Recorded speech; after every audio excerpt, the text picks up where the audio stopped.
si l'on considère littéralement ce que signifie bon sentiment, on qualifie des sentiments de bons, et donc utiliser bon sentiment de manière négative, ça veut dire les considérer comme mauvais.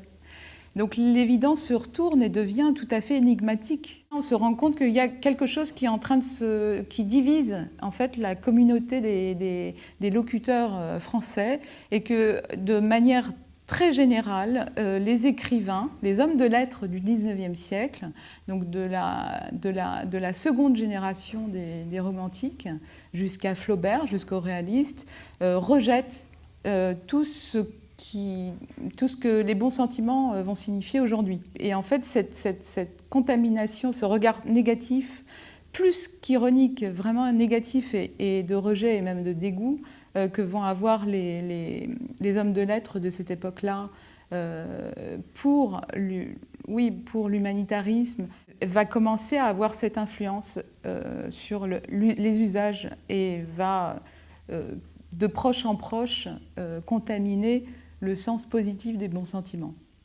Donc l'un des éléments les plus étonnants dans ce constat de l'usage très généralement négatif de l'expression, c'est qu'il est partagé par la majorité, de l'homme de la rue à l'académicien, en passant évidemment par les politiciens. Mais l'une des raisons qui expliquerait cet usage si répandu aujourd'hui, proliférant, c'est la vieille dichotomie que les intellectuels en particulier aussi perpétuent, la vieille dichotomie entre l'émotion et la raison.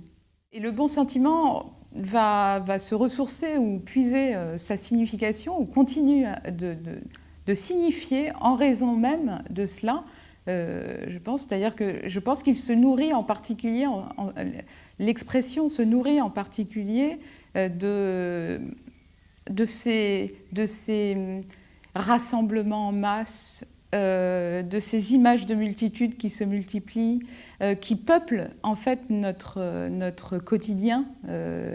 Et il y a même eu une évolution. On est passé de la masse laborieuse et dangereuse à la multitude, elle-même devenue innocente et menacée. Et ça fait le lit d'une signification renouvelée des bons sentiments.